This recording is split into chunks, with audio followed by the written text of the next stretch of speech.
Welcome back to yet another episode of the Channel 914 podcast. Thank everybody for tuning in, subscribing, liking, sharing, all that stuff. Always appreciate the continued support. And today, I have another guest, fucking pillar of the community and shit. This is Jondae Scott. Hello. She is an educator, activist, consultant, event planner, entrepreneur, badass skateboarder. Aw, sheesh. So many things, so many wonderful things. And she is my guest today. And we're going to have a conversation about weed and stuff. It's going to be great. It's going to be great. It's going to be great. Is. I mean, how could it not be if you're talking about weed, right? The weed. Weed? The weed.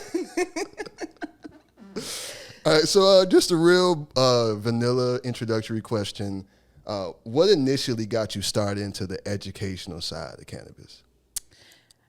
I never answer this question correctly in my head, so I will try for the 115th time.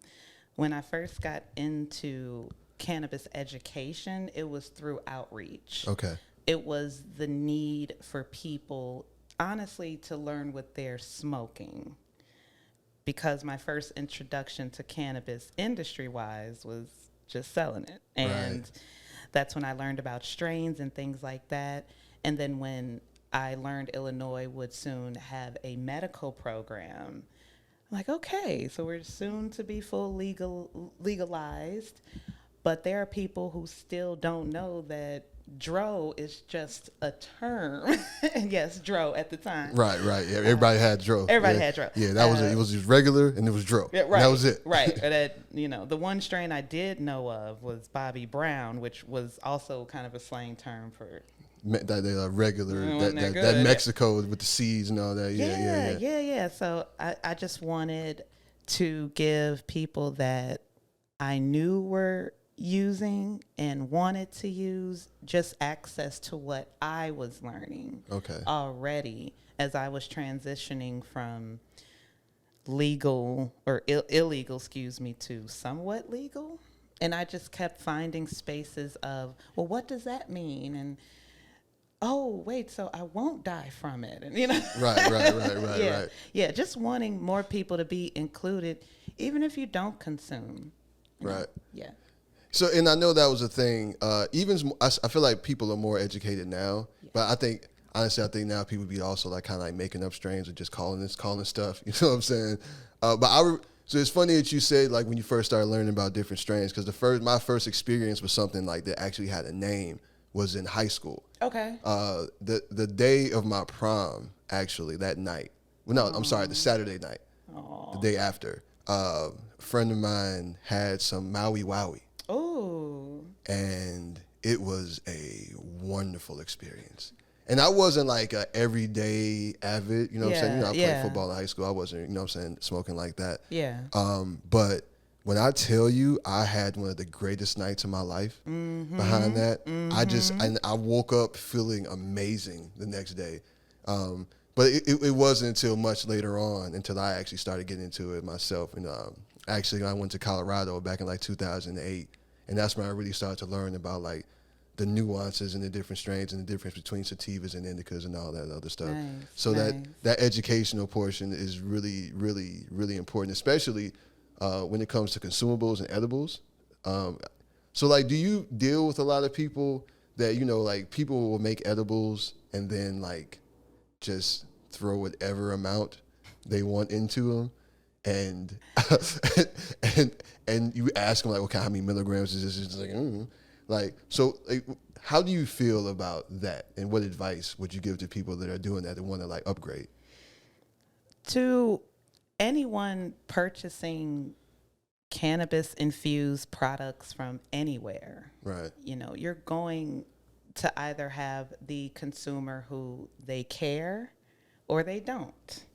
And that's going to bring the line of questioning. The issue is the source. How trusted is it? If I made some edibles right now, all I have to do is print a label and say that it's 500 milligrams and hope that someone has that experience where they're like, meh, that knocked me on my ass. right, So right, now right. anyone who purchases from me, I can go by that person as like, look, my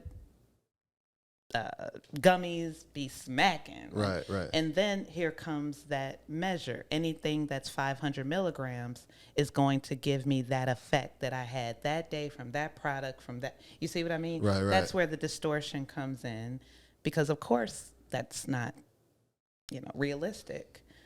But it's the expectation, and that's what creates the industry. That's what creates people buying the same stuff over and over again. Right, right. Yeah, I've had some interesting experiences. I bet. Behind consuming edibles and not realizing how much was in it. And really one was with a drink. Yeah, and I was down bad for a while, and it was so delicious. Yeah, You know what I'm saying? I just wanted to drink it. And tastes so good. and then I realized, like, oh no, I shouldn't have done that. Yeah, because once it's in you. Yeah. Pause. Facts. That's hard. And it was one time I actually, I thought I was taking 10s, and I was actually taking 20s. Was that because of the packaging, or who sold it to you? It was because of where I got it from, and they looked the same. So like a friend of mine gave them to me, and they look exactly the same. So I'm like, so these were 10s. Okay, well, yeah, I'm gonna pop one of these. But they were actually 20s, and I took multiple. And yeah, so I ended up basically taking double of what I thought I was. Yeah, yeah. And it was a pretty wild experience. Yeah. Speaking of wild experiences, so I see that you are now, or we started a while ago dealing with pushing the psychedelics as well, and psychedelic education. Yes. Psilocybin, magic mushrooms, AKA. So what would you say are some of the benefits of mushroom consumption? And what advice would you give to somebody like me who's a little skeptic, has never tried mushrooms before, but maybe looking into maybe trying it? The first thing I tell people is, if you're skeptical, it's because you're smart.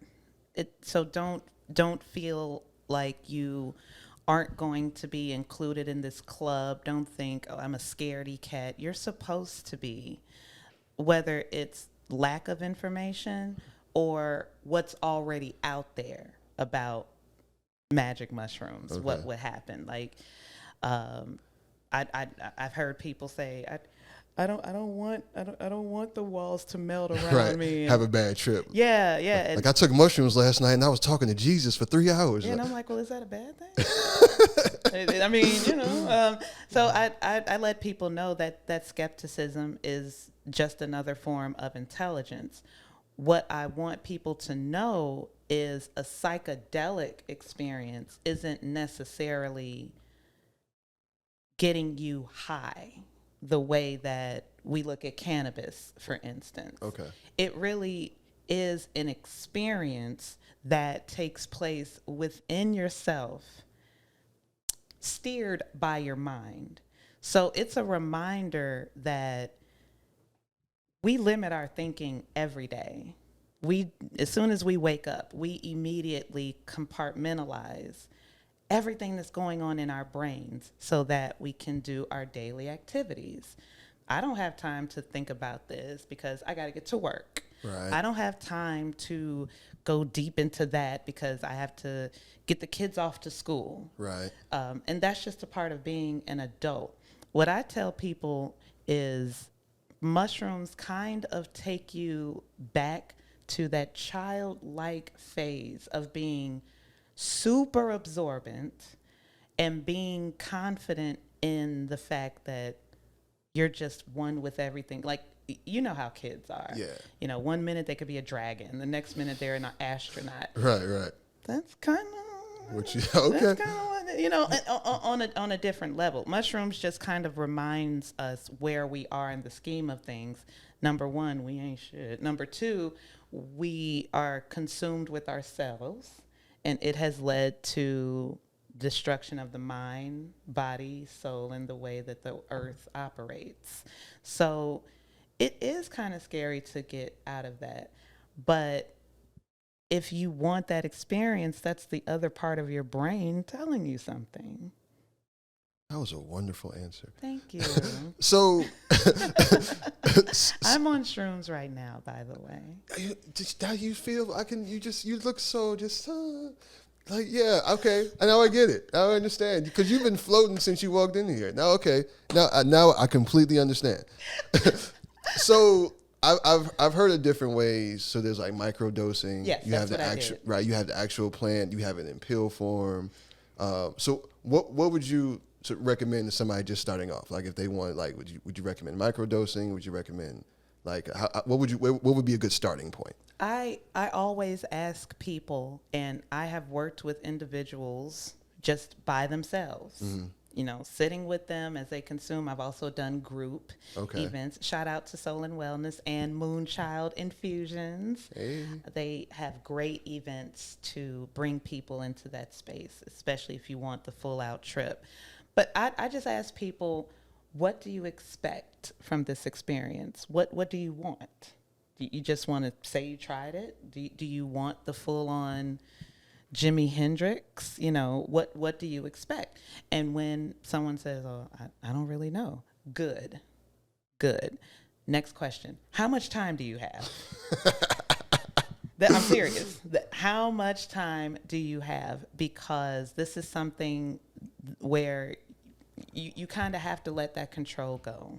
You might have an emotional experience. You might have something that you've kind of pushed back in your being or your mind, a bad memory, something that you thought you forgot and you didn't. And coming face to face with that again, especially as an adult, when you think you got everything together, you know, even the way we handle stress, we really think we have it together. Right. We don't. That's facts. That's facts. So I've seen this recommended, like if it's your first time, you should do it, or you shouldn't do it alone. And back to, well, that's number one. Even if you're microdosing, do not have your first experience by yourself. Okay. It's why? You know, you want someone there. Honestly, it's like cannabis. I don't know anybody who wanted to have their first cannabis experience solo, even if they did. Yeah. You know what I mean? That's real. Yeah. So you want someone there, even if just a point of focus, to let you know, I'm still here. I'm still human. Their face is turning into a lizard, but they're here for me. They're my lizard. Right. They're my lizard. Yeah, they're not here to hurt you. Yeah. So with the first timers, I recommend microdosing to get them familiar with the benefits of mushrooms. But if you want a whole experience, you got to take a whole dose. That's it. That's it. So you're just choosing what you want to experience. Okay. So I've also heard that your mind state when entering into that experience is kind of important. It's one of the most important things. That's another reason why I tell people, do you have time? Not just time on a clock. Do you have time to put all that other stuff aside? Literally, the stress from your boss, the homie who didn't send you that cash app, you know, right. All of that takes so much away from our brain's activity. And the other part of the brain that is just sitting there like,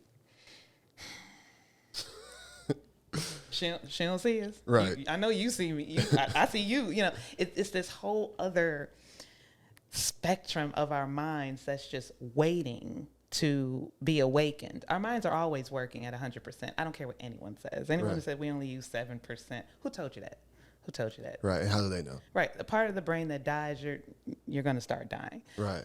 But it's that part that digs deep beyond what we consider thinking, what we consider planning, what we consider doing the adult thing. It's so much else. It's so much else. And some people don't have the time to go into that, because when you come out of it, you're looking at life a lot different. I've eliminated different relationships, friendships, partnerships. And my favorite phrase is, it's me, not you.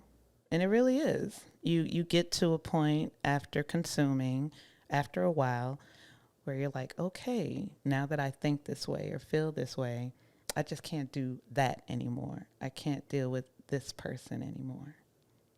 Interesting. Yeah. So it sounds like more of almost like a purification kind A purification, a rejuvenation. It's almost like a kickstart to the rest of your brain that you didn't even know was there, and it humbles you.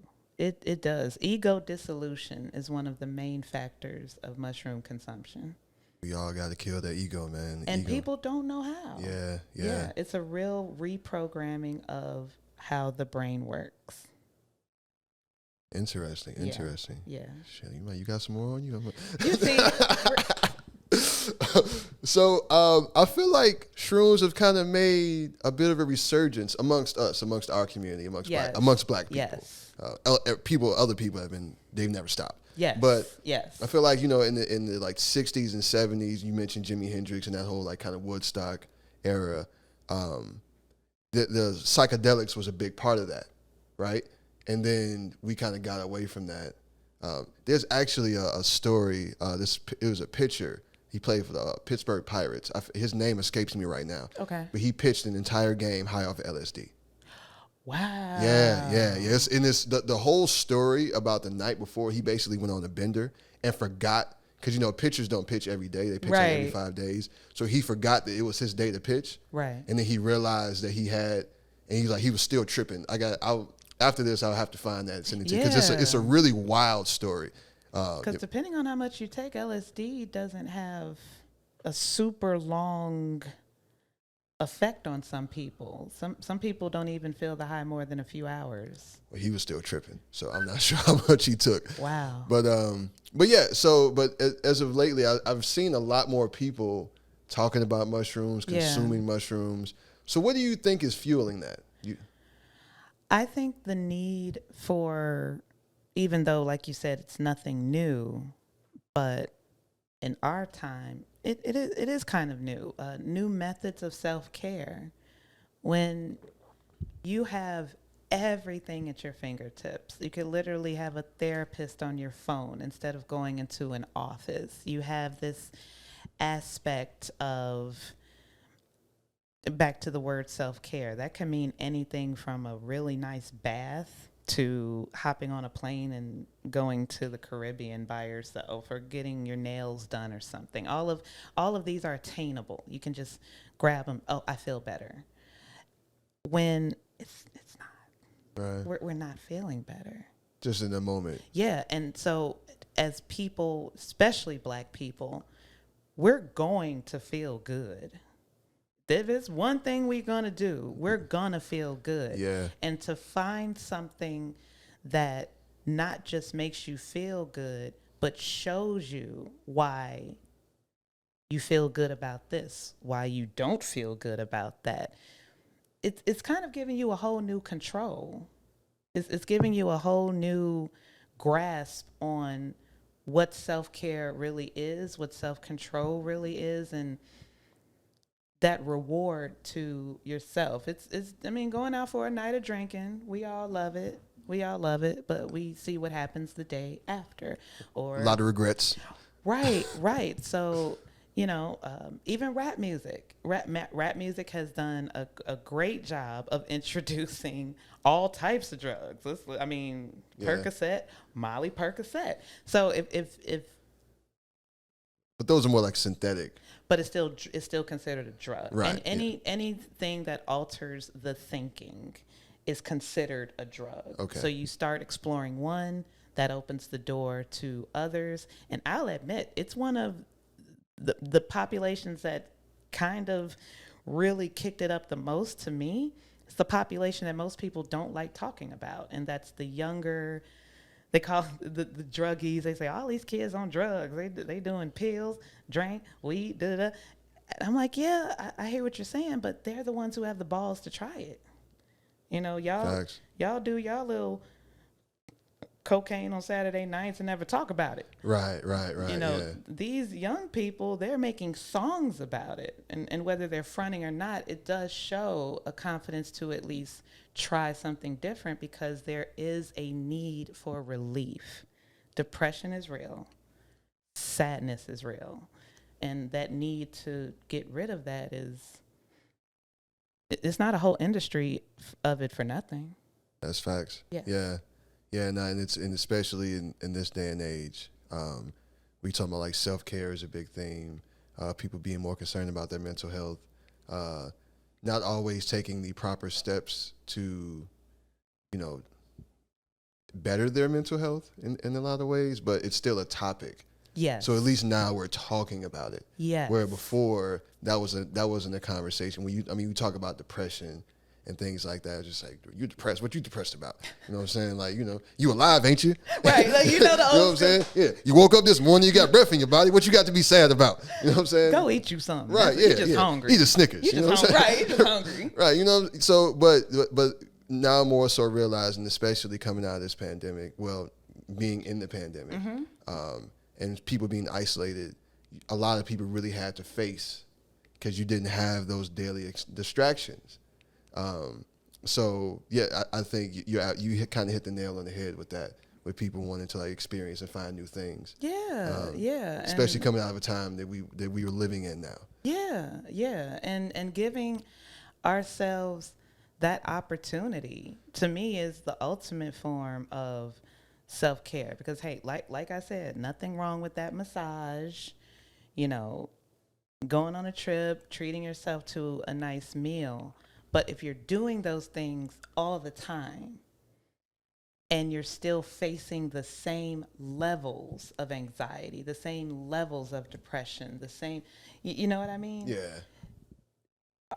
Is that working? Is that level of self-care? Or are you just consuming? Excellent questions. I think that's a question that a lot of people need to ask themselves. Yeah, mushrooms will answer that for you. Okay. It'll tell you. Well, they don't call them magic mushrooms for nothing. It's magic, man. It's like a fucking genie in a bottle. I love them. And shout out to Wiz Khalifa, who with one post got my DMs jumping. Really? Woo! He put out some video. It was shared with me a couple of times. And next thing you know, I'm getting DMs out of nowhere just because he said that, mushrooms need, whatever he said, needs to be explored more, and that it is a healing substance. So, and I've heard that, which is kind of because, I remember a friend of mine, this was back in 2008, tried to get me to do mushrooms. And I was like, nah, because I don't want to have a bad trip. I'm afraid I'm going to hallucinate, do all this other stuff. Me not knowing, right. You know what I'm saying, just having all these misconceptions. But because I've been hearing and seeing so many more people talk about it, and so there is like a ancient medicine practice we talk about with using mushrooms and psilocybin, one and the same, just a different name. You know what I'm saying? You got it. For like healing. Yes. Internal. You know what I'm saying? And having these experiences that will allow you to heal certain things. Yes. So it is something that it kind of has piqued my interest. I just haven't made that leap yet. We have to remember that mushrooms are just a fungus. And just like you said, mushrooms, psilocybin, they're the same thing. There's a much smaller category of magic mushrooms than there are mushrooms, period. So at one time in ancient history, all types of mushrooms, just like you said, were used for healing, but it was so intricate. Right. The discoveries were so on point because, well, as I say, one of the best ways to find out if a mushroom is poisonous is to eat it and see if you live. So we're talking about a time before doctors and Google and all of that stuff. When you find something in the forest and you hope it works, and then utilizing that as not just medicine, but a regimen. So it made you feel better. How am I going to incorporate this into my everyday life? That's medicine. But over time, just like most substances, if it's something that can be put into a product and taxed, great. If not, we'll criminalize it. And there you go. And that's how you got reefer madness. Exactly. So Exactly. I really love your website. Thank you. It is so amazing. It's so well executed, man. It looks great. The colors and just like the way the information is laid out. Thank you. You did Clearsmoke.com. Yeah, clearsmoke.com. You really did a good job with that. Thank you. Especially with like then you break down the parts about the parts of the plants, and also what a potential user could expect from an experience with those plants. So, do you feel like doing this will help to disprove any misconceptions that people like I just talked about, some of the misconceptions that I had because I wasn't educated? So, do you feel like this would help to disprove many of those misconceptions that people may have, like on a more of a larger scale? Hit the blunt on that. Take your time. You still have human, I don't want to say human error, but I was going to say the human flaw of not wanting to be wrong. That's always going to take precedence over anything we learn. We can unlearn a lot, but there's always that need to hold on to what we've been raised to know.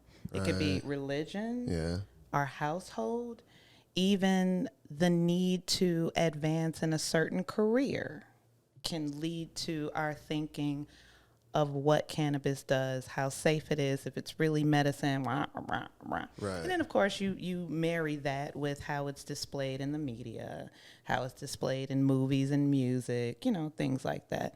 So I take all of that into consideration when putting information out there. And I also consider the fact that Google is real. It is. You are one search away from knowing at least a little more truth than what you know. So the website, what I put on there information-wise, it's sort of me hoping that someone happens to stumble across it. And if it does change their mind, then I've given them an opportunity to explore not just cannabis and mushrooms. I've given them an opportunity to question themselves, period. You come to a website, you probably, one of my workshops, or I mentioned my website at an event and you visited it looking for something else. And then you do read on the effects of cannabis. If it changes your mind even a little bit, that shows that your mind can be changed by other things. Right. And that to me is dope because no one really knows themselves. No one. So when you expand on that a little bit when you say no one really knows themselves. If we really knew ourselves, do you really think people, human beings, would be so interested in how to interact with others and how other people see them in our image and really think about it. Yeah. No, sometimes you got to ask that question, like, so who are you trying to convince? Are you trying to convince everybody else or are you trying to convince yourself? Exactly. Yeah. And it's okay to not know yourself because, even at my age, we're multifaceted creatures. Yeah. And every fiber is unique. So who am I to say that I know me? Honestly, that's kind of putting me down. That means that I'm basic enough to know me. When you think about it like that, yeah. I'm too dope to know all of me. I got so much more of me to learn, and I'm still changing. Ever evolving. As we grow, as we learn, as we have new experiences. Yeah, then, people change. You like something can happen to you, and it's like one of those moments where you have like, okay, this was me before, and this is me after. And like the way you thought about things before this event are now different. Exactly. Yeah, exactly. No, so you're absolutely right. And I actually kind of did that backwards now I realize because I mentioned your website, but I didn't even mention what it was for. So you are the owner of Clearest Smoke LLC. Yes, sir. Clap. I'm going to do that. Hand clap for Clearest Smoke. So basically, what is Clearest Smoke and when did you decide to start this? So Clearest Smoke technically started in 2017. Okay. And it was a blog. It was just literally kind of the section on my website that you were talking about. When I would go to different states, when I was distributing, taking care of the streets. I would learn different things, not just on the typical what's sativa, what's indica. I would, learn different things that were industry involved, product involved, news and activism involved. And I wanted to make it not just digestible, but actually interesting for people that I engage with, my friends, my community. And a lot of the news sources at that time were pretty kind of collegiate. Okay. Cannabis sativas, indica sativas. Right, like you read in an academic journal or something. Yeah. And I did find outlets that made cannabis a lot more interesting, but it was kind of coupled with you sitting there listening to or watching somebody get high and them talking about their experience. So I said, okay, the first thing I want to do is find out who else like myself is doing this. And I started reaching out to other Black women in cannabis. I would interview. That's actually how I got to know Tiffany Reynolds really well. She was one of my subjects of Soul and Wellness, Edie Moore, Chicago Normal. Right. You name it, Amber Center. Oh, shout out to Amber out there in California. I got to know so many Black women, and they were all willing to come on my platform just to talk about what they were doing. And that is kind of what drove me to continue putting information out. But I realized the more that I was, interviewing and typing up stuff, I'm like, okay, I'm seeing this podcast come out. I'm seeing this show come out, and it's by Black women. I'm like, I think I've done my part. I think I've done what I needed to do. I'm seeing just so much development, and it was with Black women in the industry. So I wanted to continue blogging, but I didn't. I kind of just started falling out by it, kind of seeing the same subject matter. Not saying nobody was copying, Right. Just different people having the same mindset, and I was happy. I'm like, okay. And I had also just been hired the following year by a dispensary. So that was when I'm like, okay, I might be almost legal now. I might be able to put down the scale, y'all. I got legal. And I got really, really active in the nonprofit space. Mm-hmm. So that's when I kind of put the blogging like way to the back, but I kept the business aspect of finding people who did not have any highlight in the space, whether it was someone who sold edibles, someone who sold weed like me, someone who was having underground events. We couldn't advertise.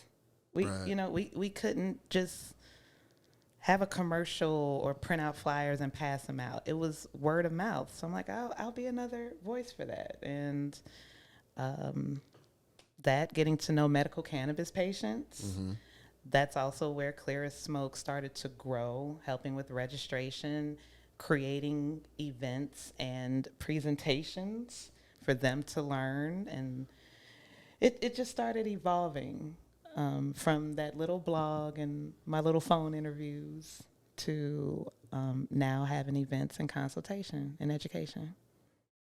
So I didn't realize, but I think I do remember you talking about the blog before, mm-hmm. And I'd never made the connection, and it evolved from that. That's a pretty awesome evolution. It was phenomenal to see. I still look at some of, and I still have everything from the blog. I'm gonna have to put it up on the website as nostalgia, but just seeing where friends who, like, I could just call on the phone. Zarilla Bacon, she's another one, could still just call her, but she's on weed shows with Snoop Dogg and, cooking like celebrity chef. Nice. So knowing that I had even a small contribution to that was like, okay, that's what I needed to do for that point, but that's not what I wanted to do in cannabis. I liked educating, and I liked creating a space where people could learn whether they're actually getting high or they're just interested in getting high. So I think it would always end up down that road. It was just so much more involved along the way. Yeah, it just had to, it's part of the evolution. You get in there, every stop along the journey prepared you for where you got to be. It was fun. It's been so much fun. I try to downplay it, but man. I bet you had a good ass time. Man, still am. I'm sure you look like you having a good time right now. Yeah, it's awesome. So I know you do the intro to vending courses. Yes. Yes. So what's that about? Okay, so and I get this question all the time. What is a weed, cannabis, mushroom-based company trying to teach vendors? And by vendors, I mean individuals or groups who choose to sell or display their services at public events. Okay. Am I talking? No, yeah, you're Okay, good. You're good. sure. You're perfect. And like I said before, we couldn't advertise. So we also couldn't just go to anybody's event and light up or sell our products. Everything was underground. Right. I mean, the typical weed party was in someone's basement, with a DJ. Right. You had to have a password. It was a secret location. Now, I think the last, I think Jeffrey Hotel, Godfrey Hotel, got high up there. How far we have come. I got high in Drake. My goal was to get high in almost every major Chicago hotel. How close downtown. are you? I would say mathematically, I'm an eighth there, and that's not bad. Isn't that the how perfect many number hotels. when you just said the eighth? I like what you did there. That is the perfect number. Yeah, but I've gotten through a lot of public places in Chicago where I never thought that I would. House of Blues is a great place. I've definitely smoked weed in the House of Blues. Yeah, I think everybody has. Yeah, I mean, going to all those shows, I went to like Wu-Tang, Locks concerts. Nice. Pretty much every show I've been to in the House of Blues, I smoked it. The first place that I ever smoked, the first concert, believe it or not, was Doja Cat. When she was still kind of unknown, she only had that Moo song. That was what was the Moo. She was kind of a joke. Yeah. I'm like, I'm going to go see this chick and get high. And she's one of the best performers I've ever seen. Really? But I was also baked. Who knows? She could have sucked. She was great. What year was this? Oh, wow. Oh, my goodness. This was 2000. It was 2019. 2019, yes. Really? That was the first time you ever smoked at a concert? Yeah. No, at the House of Blues. At the House of Blues? Yes. Okay. Yes. Clarifying statement. Yeah. Okay. It was some concerts I wouldn't go to if I couldn't get in with my stuff. Right, yeah. Shout out to Subterranean. Oh, Sub T. Yes. That's a spot I haven't been to in a while. I need to get back to. Yeah, I need to head up there too. That's amateur night in. Right. That's one of the only places from that corridor where I used to the double doors right there. Yeah. So many spots. I used to spend so much time right there, but the Sub T is really the only spot. The Center Bar was right there. You know what I'm saying? Yeah. Shout out to Sub T. Yeah, straight up. But yeah, being able to enjoy this space, but it's still bittersweet because when we talk about legalization, the ability to enjoy in these spaces, I get reminded all the time, what are you all celebrating? And I'm like, yo, I get it because there are people still imprisoned. A lot of people. Wrongfully convicted. While people make billions of dollars off of the same thing these people are sitting in jail for. Absolutely. But at the same time, as a black woman who's put in her work, yeah, because I've been locked up for weed. I've been there. Yeah. So, it's a very delicate balance, acknowledging what is being left behind every single time we take a step further in this thing we call legalization. But I urge black people, because I can only speak on behalf of black people, you celebrate you celebrate and you acknowledge yourself in this space.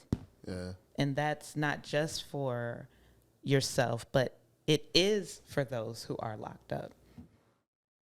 So I guess that would be a good time to transition into this next phase.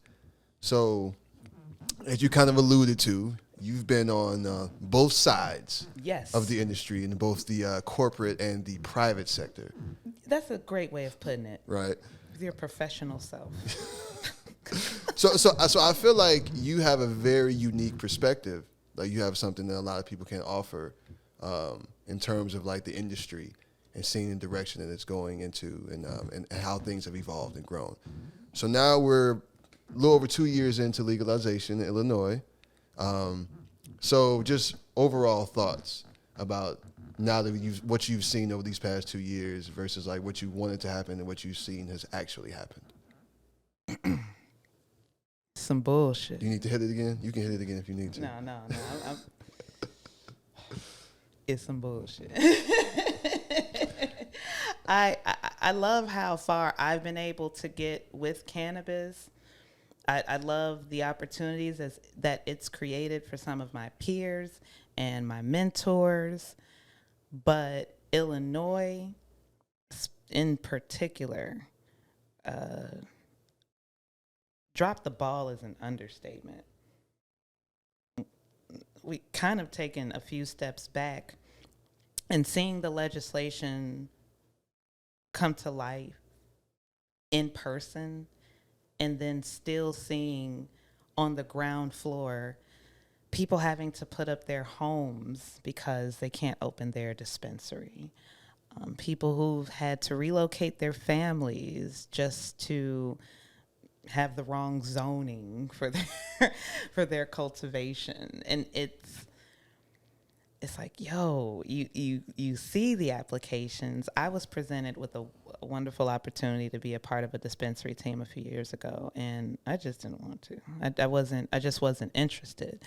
But I got a chance to see the application process, being in different nonprofit organizations, seeing the process. You couldn't go into that as an everyday man. Right. You couldn't. Yeah. You couldn't. I was literally on boards and in groups, and they would have to hire teams of people, attorneys and specialists. You aren't going into this not by a prayer of a wing. Yeah. So that was one of the things that pissed me off. Learning about it was making me more angry in the process. And then I would participate in, for instance, lobby days, right. Down at the Capitol, down in Springfield, meeting some of the representatives, meeting legislators especially.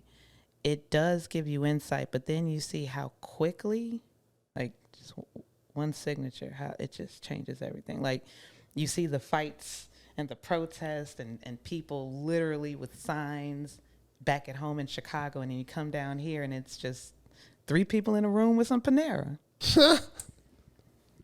Not the Panera. It's the Panera, them dry-ass sandwiches. Hey, them bread bowls, though? Okay, the bread bowls do be, but why does everything else on the menu suck? I mean, Panera got the driest food. You got to find the one. Like, I get like one sandwich. It's a Chipotle chicken avocado. It sound dry. It's not, though. Okay. It's not. And my kid, she likes a green goddess salad. Okay, now the green goddess salad is good. Yeah. That I've had. Yeah. And then they have this punch or something. I think it's like pomegranate or it's some type of punch. It is fire. Juice mixture or something. But I do not do, they are dry. I'm thirsty thinking about Panera. But that's hilarious, though. Yeah. So you see, like, basically, like, how quickly things can change if the right people wanted to move, right? Yes. And I remember, so, because I know that's initially how we met, seeing each other in, like, those, like, before pre-legalization and these cannabis events that we're having. And I would see all these people that kind of, like, almost a little bit disillusioned with how this was going to go, right? You feel like, okay, oh yeah, you see, they got the social equity, man. We all gonna open dispensaries and we all going, you know what I'm saying? Like, and it's just like, I mean, just in general in business, right? Things don't work that way. And like, that's what yes. Yeah, it's yes. not that easy. But I do feel like in some of what you just spoke about, what they presented in terms of like social equity and what they were going to do and how, like, you know, they were always presenting it as like, you know, well, we've locked all these black and brown people up for weed, so now we're going to give them the opportunity to really make money and really start these businesses. And we just haven't seen the results, right? In that sector. Like, I mean, you don't like, and there like a lot of people I know that were trying to get caught up in the application process and still are waiting. And then you mentioned that before we were talking off camera about lawsuits and coming and all that other stuff. So like, where do you see it going? Well, you know, just like you were saying when we were talking offline, when you create an industry, especially from a business perspective, you have to look at the history of how different industries came about, not just on a national scale. You know, we're not talking about how bananas made it here from another place and became Chiquita. Like, no, we're talking about how the auto industry, you know, became what it is. The makeup industry, how it came with, you know, any industry. Right. Where in the history of America has the obligation or the right for more black people to be involved? When in the history of America has that been the reason for more inclusion, and or when has it ever worked? I'm going to go with never. Okay. Thank you, Target, for putting some of our stuff in your stores. Right. Thank you, Walmart, for all of the commercials with the soul food music background. And right. Grandma in the kitchen making fried chicken. Walmart's here. You know, that part we get. It's almost a reminder of being a minority, because even if every single black person in America started a business, there would still be more white businesses. That's just math. Numbers, yeah. Right. So if there was a real need to make the playing field even, there could have been more done, not on the part of activism. I think activists have done more than their share. Unfortunately, that activism is what drove a lot of politicians into office. A lot of people in position rode the green wave right into people's ballots. Yeah. But what industry hasn't? You see what I'm saying? Yeah. Like every handshake, every baby kiss, it just became kind of cyclical to me. Yeah. I mean, and Pritzker himself. Well, Pritzker is one of the he's the weird man in person. Nice, but it's like even when you talk to him, you're like. My brother used to always say he looked like Fred Flintstone. Up close, he does, and his hair does the hanging thing. Straight up. So you're talking to this man, and you want to feel that authenticity. But then you think, okay, you know, he's doing his job. Right. You know, if this was a state that wasn't for weed, he probably would not be using that as one of his main points when he was running for governor. Yeah. But it's with any other industry, even black entrepreneurship in general. Many aldermen have been charged with the need for black cannabis businesses to be in their wards or their areas of the city. And they have that decision to make. Do I favor them, or, you know, we still getting this church money, you know? Right. We're still really good friends with this pastor and this pastor. Right. It's just a pattern. So I didn't want to see it, because at the time I just didn't understand. It was a lot that I didn't understand. And I'm like, I know how weed work on my side. We good over here. Right. If y'all could just stop arresting us because you know that we're using it, or because half the time we I'd walk away from Morgan Park, go up the street, and we'd catch a couple cops smoking. We'd see it. Everybody does it. Right. So we're like, Everybody okay, does it. if everybody does it, then, hey, they can do their political thing, they can do their legal thing, but eventually we going to be able to do our thing and ain't nobody going to bother us. That was the idea. Right. All of this black people about to own a dispensary shit, I didn't see it at first. I wanted it. I did. Absolutely. But Absolutely. I didn't see it. I mean, when you just spoke about like the history and how things have unfolded. That's the only reason. Right. And I just felt like, okay, if we're going to do it, then we need to realize that they're not going to just magically give this stuff to us because they feel bad. And if they do, it's going to be so much attached. That's all I'm saying. Because once again, when it's happened in other industries, yeah, we'll get the grants, right? The donations, the partnerships. I love that word. White people always want to partner up. Give us some money. And they always ask that question. Well, what more can majority cannabis do for underserved community? Money. That's always the answer. Period. And the people don't want to, you know. It all comes down to economics. Yeah. At the end of the day, even when you talk about most of the problems that plague, when you saw underserved communities, yeah, I mean, we need more servings of money. You know what I'm saying? Like, I mean, in so many things. Even when you talk about like violence, yes, and things like, you know, like, I mean, people aren't inherently violent, but if you don't have anything. Mm-hmm. You may get a little violent sometimes, you know what I'm saying? And that's not to say that it's the sole reason, but I mean, economics is definitely always going to be a contributing factor in things like that. Exactly. So, and it did seem like, man, like it just seemed all kind of disingenuous to me from the jump. Like I never thought, like basically this is exactly what I thought was going to happen. And just like you, I was hoping. It was a hope. Yeah, I was hoping for something better. I was hoping that we were really going to be able to move forward, but then you already saw like the Crescos of the world were already in position. Yeah. And they have all of this money and things that they've been able to accumulate over time that we haven't been able to.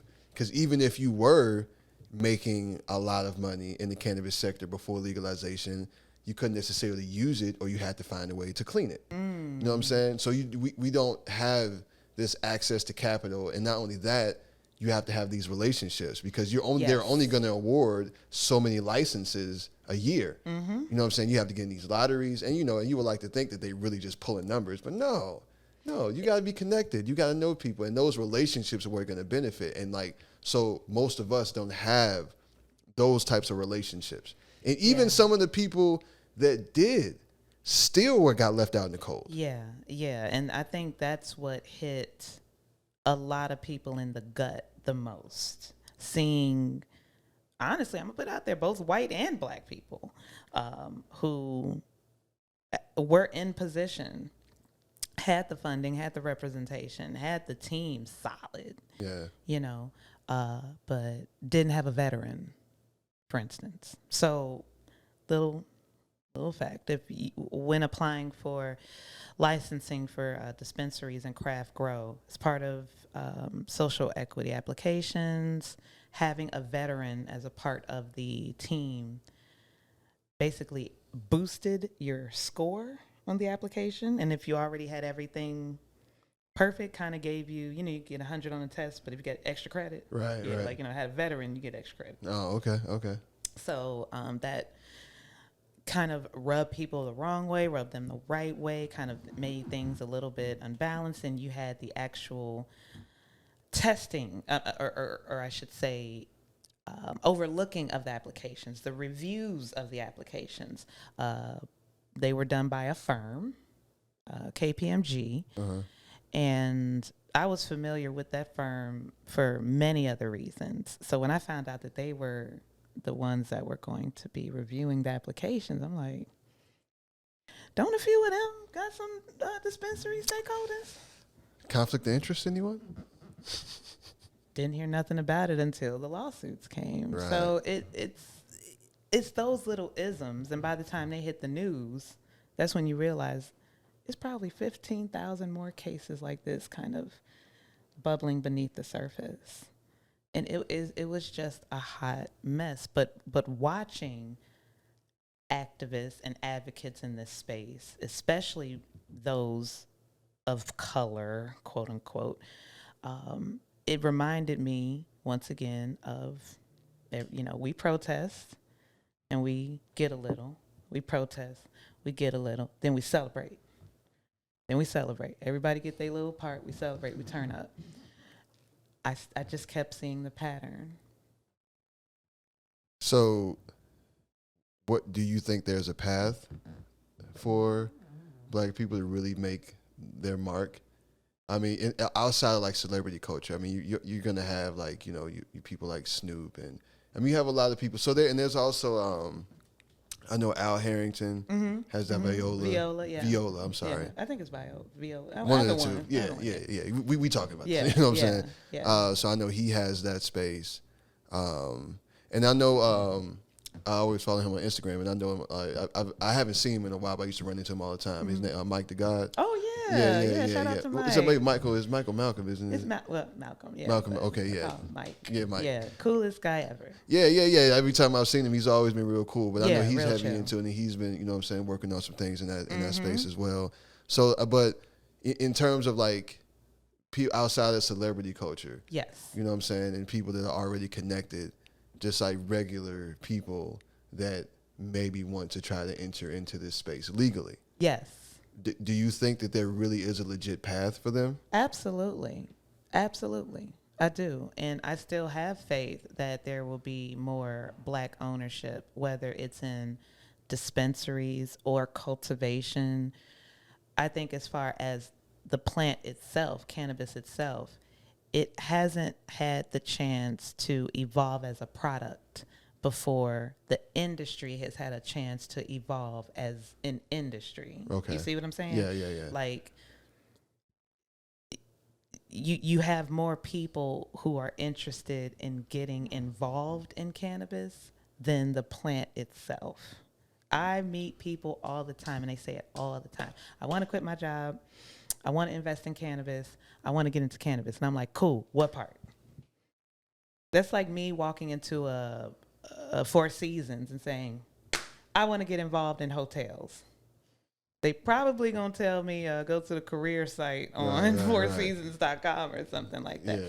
But even just that, what part? Yeah. Like, what do you want to do? A lot of different paths. Yeah. If that's where you're starting, how can you expect to succeed?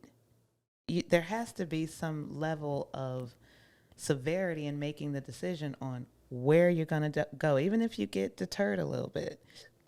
You can't just go into anything saying, I'm ready to quit my job, and then get into this. You're going to end up working 10 times more. Yeah.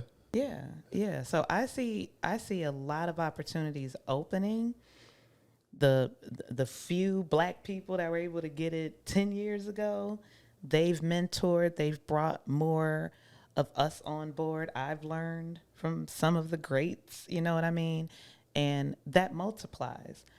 But cannabis itself was never a product to begin with. This isn't hair, this isn't shoes.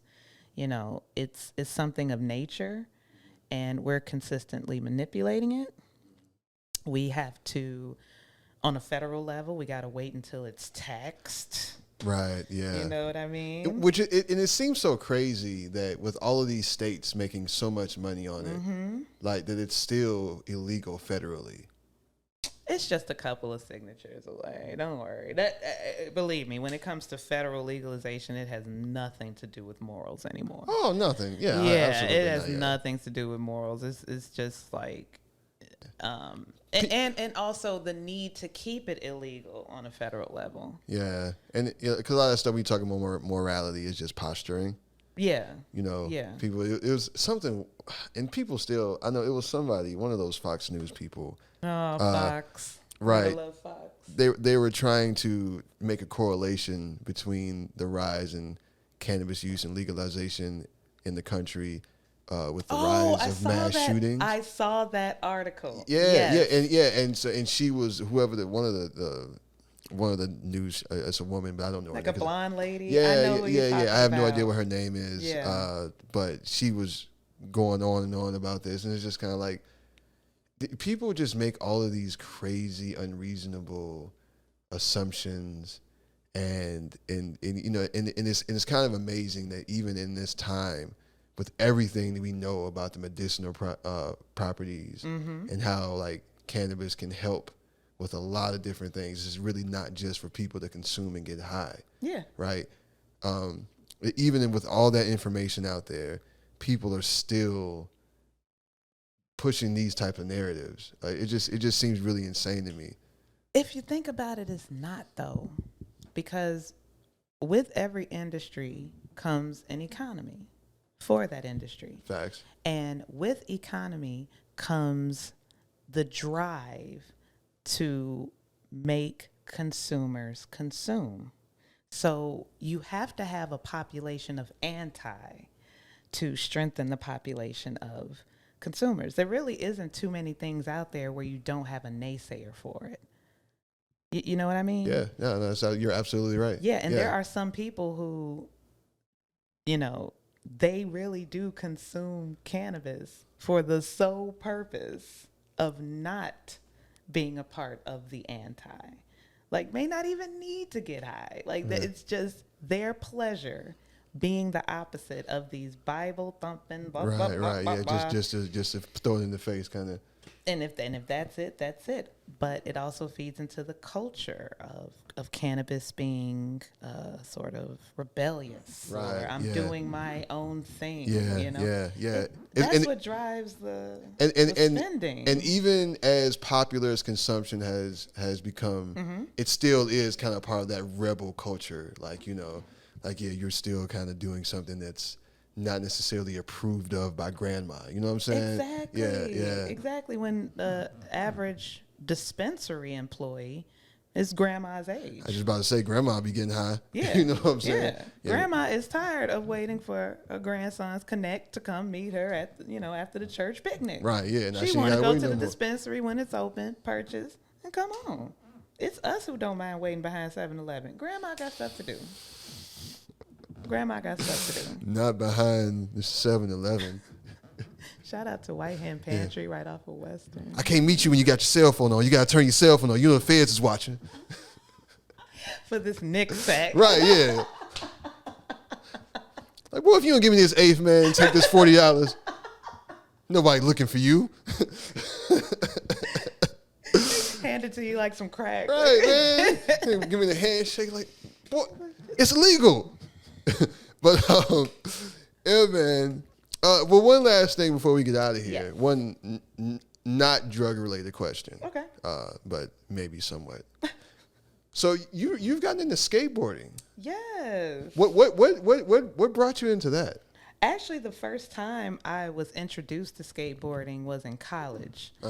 I went to Fisk University, though, and anyone who has gone to Fisk knows there's approximately only 1 block worth of smooth ground on the whole campus. Right. Everything else is like kind of old school, pebble, kind of, the parts that did have concrete, they were not concrete. It was rough. So I had a couple of friends who skated, and one in particular, my friend Mike, he was like amazing. Like, he'll probably downplay himself to this day, but I had never seen that before. I'd seen kids skateboard growing up, but I had never seen like, yo, we just smoked weed and this dude just did a 360 off the steps. Like, what the, it was amazing. And so I tried it, I failed, and I hurt myself, and I'm like, okay, that's it. That's all I want. And then, couple years ago, I was introduced by another friend who was really, really, really good at it, really into it. And I said, I'm going to do it. I'm going to do it. He would come to the dispensary often and come up there and skate. And that's when at least 5 other of my coworkers, they're like, oh, I skate too. I'm like, wait, all of these Black and brown people know how to skate? I'm like, no, I'm getting me one. Yeah. I'm doing it. I don't care if I'm in my 30s. I'm just going to be that weirdo starting out. But it's been one of the best life lessons, therapeutic, And man, you talking about a workout? You trying to get into shape? I had to stop because I was losing too much weight. Word. Yeah, I didn't like how I looked. I'm like, no, I'm I mean, it's a lot of cardio, a lot of crazy, a lot of core cardio. strength. Yeah, quads, you gotta push. You know what I'm saying? even arms. It's literally you're using your whole entire body to push yourself. But the life lesson was, I realized how much it didn't hurt every time I fell, because you're gonna fall. And I'm like, okay, not only am I not hurting as much, I'm learning how to fall. Like, if someone pushed me right now, I have like 3 ways to fall properly. Yeah. Yeah. And that's a great life lesson. Yeah. It's crazy because, in jiu-jitsu, learning how to fall is definitely like a huge thing, because if you fall the wrong way, you can really hurt yourself. Exactly. And so it's falling, but you're going to fall. You know that. A part of this sport is getting thrown on your ass sometimes, right? So, but you have to learn how to fall, in order to really be able to practice and get better without injuring yourself all the time. Exactly. And it is also kind of like a metaphor for like, okay, you're gonna fail. So how do you fail properly to the point where you can get back up? Yes. And learning how to deal with that failure. Yes. And that's why I always you tell people, and especially my kid all the time, like, getting accustomed to failure is not, I shouldn't say accustomed to failure, but you shouldn't necessarily run from failure. Getting familiar.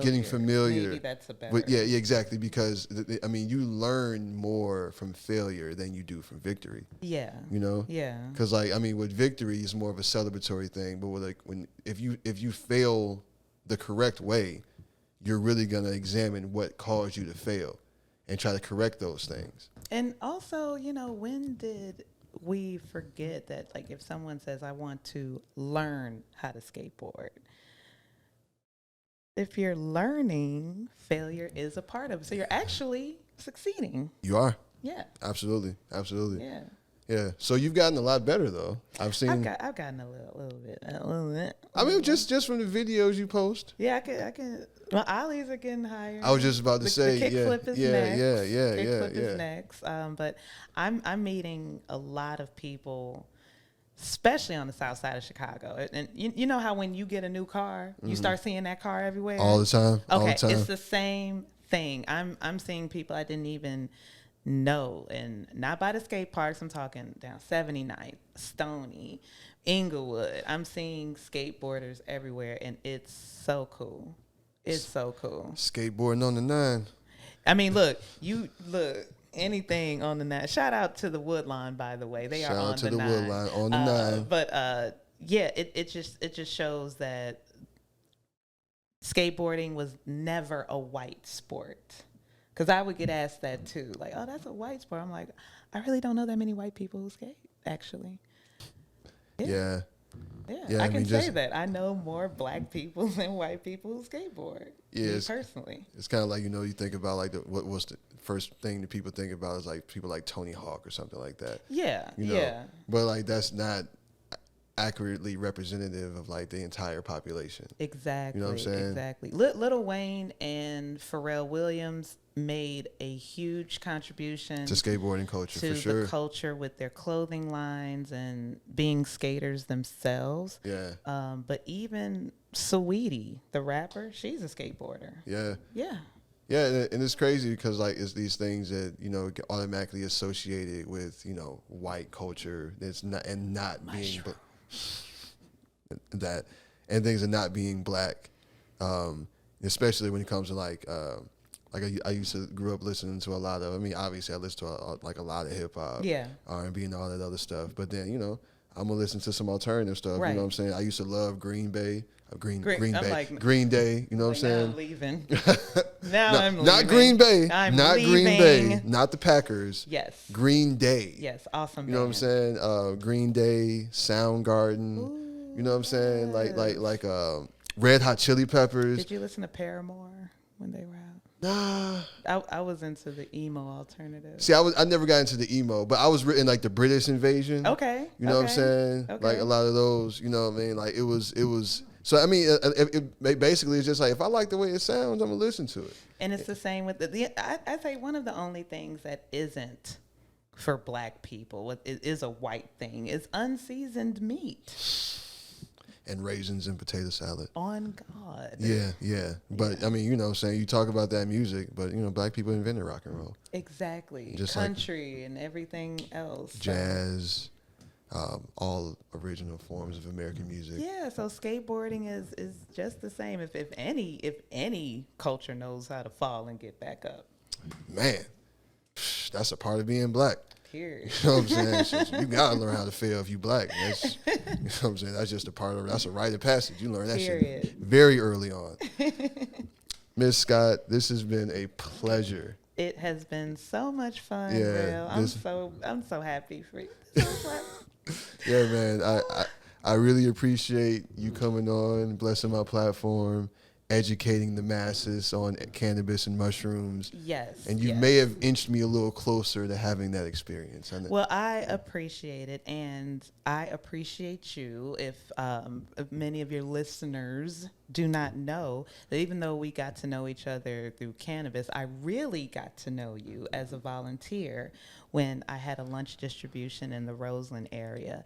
And it takes a lot for someone to donate their time and their effort outside of themselves. So I'm always here to support you. I love the platform. And if we're talking about getting high, I'm all for it. Anytime. Always. Oh, and also one more, I'm always shouting out, but my hat is from Shy High Apparel, another black woman in cannabis. That is CHI-High Apparel. So that's why I'm wearing the hat. I love to shout out her products. And that hat is dope. Thank you. With the flag.